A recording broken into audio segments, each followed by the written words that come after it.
مفتی صاحب میں بہت غریب ہوں، عمر 40 سال ہو گئی، اگر میں کسی کروڑ پتی بیوہ سے شادی کر لوں تاکہ میری غربت دور ہو جائے؟ دیکھو یار، اگر آپ کو کروڑ پتی کیا ارب پتی بھی مل جائے آپ فوراً شادی کریں، لیکن سوال پیدا ہوتا ہے آج غریب آدمی کو کروڑ پتی ملے گی کیوں؟ غریب لڑکی غریب سے شادی نہیں کر رہی ہے. میں آپ کو سچی مچی بتاؤں، اگر آپ 75 سال کے ہو نا، پیسہ آپ کے پاس بے تحاشا ہے، آپ کو 18 سال کی جوان لڑکی خوشی خوشی آپ سے شادی کرے گی. یہ ہو رہا ہے مارکیٹ میں. لبرل لوگ تو اعتراض کریں گے 65 سال کا ہو گیا 18 سال کی جوان سے شادی کر رہا ہے، شرم نہیں آتی اپنی پوتی کی عمر کی. لیکن لڑکی کہے گی مجھے بالکل شرم کے تانے، لڑکی کہے میں آپ سے خوش ہوں. جو مارکیٹ میں چل رہا ہے آج کل، لڑکیاں سب سے پہلے کیا دیکھتی ہیں؟ روکھڑا. سمجھتے ہو؟ پیسہ دیکھتی ہیں. عمر تیل لینے گئی بھی آج کل ٹھیک ہے نا. لڑکیوں میں عمر دیکھی جا رہی ہے، آدمیوں میں نہیں. آدمی میں عمر جب دیکھی جاتی ہے جب جیبیں خالی ہوں. جب کیا ہو؟ جیب خالی. پھر کہتے ہیں چلو یار میچنگ کی شادی ہونی چاہیے. اگر پیسہ آپ کے پاس بہت ہے نا، ایک میرے پاس آیا ایسا کیس، ایک والدین نے کہا ہماری بیٹی ہے، ہم بہت غریب ہیں. اچھا، انہوں نے بتایا کہ بچی بھی بڑی خوبصورت ان کی.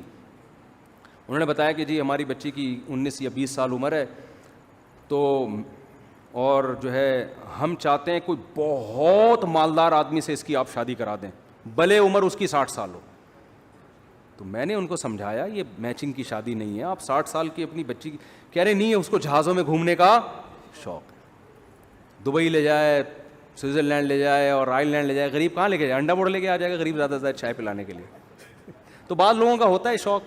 صحیح ہے غلط ہے ابھی ان کا ہیڈک ہے، ہمارا ہیڈک تھوڑی ہے. میں نے کہا میرے پاس فی الحال مارکیٹ میں ایسا اتنے کروڑ پتی لوگ نہیں ہیں، تو لیکن مل جاتے ہیں. میرے پاس تو اس لیے نہیں ہے، اس لیے نہیں کہ معاشرے میں نہیں ہے، میں تو یہ کام کرتا نہیں ہوں اس لیے نہیں ہے.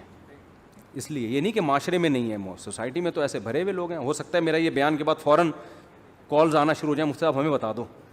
میں اس کو پہلا ٹرپ دبئی میں، دوسرا سوئٹزرلینڈ میں، تیسرا تھائی لینڈ میں، چوتھا وہ ادھر امریکہ گھما کے لاؤں گا. ایسے فوراً آنا شروع ہو جائیں گے. تو پہلے سے بتا دوں بھائی مجھے اس سلسلے میں کال کرنے کی بالکل بھی ضرورت نہیں ہے، میں یہ کام نہیں کرتا کائنڈلی.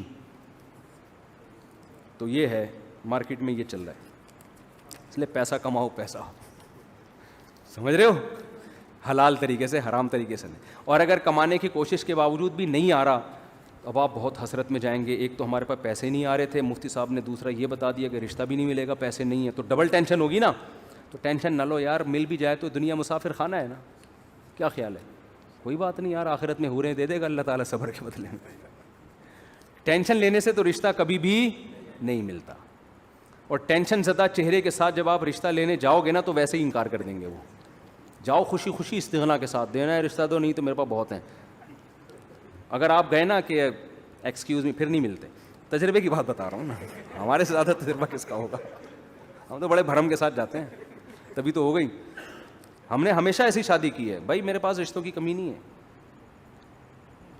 اب یہ تو جھوٹ ہو گیا، رشتوں کی کمی نہیں ہے. وہ پھر سوچ لیں گے اس کا مطلب کیا ہے. مطلب استغنا دکھایا ہے بھائی، آپ نے کرنی ہے تو آپ کی ضرورت ہے تو آپ کر لیں، نہیں تو منع کر دیں، ہم کہیں اور ٹرائی مار لیں گے. اس طرح سے ہو گئی. اور اگر آپ جاؤ گے نہیں، دیکھیں کائنڈلی دیکھیں، میں بہت محبت دوں گا، میں بہت اچھے، وہ سمجھ جاتے ہیں اس کو کوئی لفٹ کرانے کے لیے تیار نہیں ہے، تبھی یہ پاؤں پکڑ رہا ہے. لڑکی والے آپ کی اپنی بیٹی کی آپ سے شادی اپنے فائدے کے لیے کرتے ہیں، آپ کے فائدے کے لیے. آپ جو کہیں مجھے بہت محبت ہے، میں مرا جا رہا ہوں، تو کہیں گے تیرے زندہ رہنے سے ہمیں کیا فائدہ، مر جا بھائی تو ٹھیک ہے نا. ہم تو یہ دیکھیں گے ہماری بیٹی مری جا رہی ہے کہ نہیں جا رہی. تو اگر آپ اس کو مری لے جا سکتے ہو گھمانے پھرانے کے لیے تو پھر وہ آپ پہ مری جائے گی. وہ ایک بڑے عالم تھے بزرگ، یہ سچا واقعہ ہے. وہ سفر کر رہے تھے مری کی طرف، نہ مری جا رہے تھے. تو کوئی لبرل سی خاتون تھی، سیاسی لیڈر تھی، یہ بھی اسمبلی کے ممبر تھے، نام بھول گیا، بڑے مشہور عالم تھے. یہ انتقال ہو گیا، اللہ مغفرت کرے. ان کے پاس نا ان کو تنگ کرنے کے لیے ایک لڑکی ان کے ساتھ آ کے بیٹھ گئی. وہ کوئی اسمبلی میں تھی وہ بھی، تاکہ جو ہے نا تھوڑا سا یہ مولوی لوگ تھوڑا سے وہ کرتے ہیں نا بھائی، کوئی خاتون آگے بیٹھ جائے تو اجتناب کرتے ہیں، اس سے ان کو اپنی بے عزتی بھی محسوس ہوتی ہے کہ لوگ کیا کہیں گے. وہ آگے بیٹھ گئی. اب یہ چکر میں اس کو ہٹاؤں کیسے، میں یہاں پہ ہٹاؤں گا تو بد اخلاقی ہے. تو اب یہ بڑا دماغ چلا رہے ہیں نا کہ نہیں ہٹاتا تو بھی بدنامی ہے نا. لوگ بولیں گے ابے وہ مولانا صاحب اس دن ایک لیڈی کے ساتھ سفر کر رہے تھے، مری جا رہے تھے، لیڈی کے ساتھ سفر کر رہے تھے. تو اب ہٹائیں گے تو بد اخلاقی ہے. تو بڑے ہوشیار تھے، انہوں نے اس سے پوچھا خاتون آپ کہاں جا رہی ہیں؟ اس نے کہا میں مری جا رہی ہوں. اس نے کہا آپ کہاں جا رہے ہیں؟ کہتے میں بھی مرا جا رہا ہوں. اس خاتون نے پوچھا اور آپ کہاں جا رہے ہیں؟ انہوں نے کہا میں بھی مرا جا رہا ہوں. آپ لوگ کی سمجھ میں کیا ہے یار, کیا حیران ہو رہا ہوں میں. لطیفہ واپس لے رہا ہوں.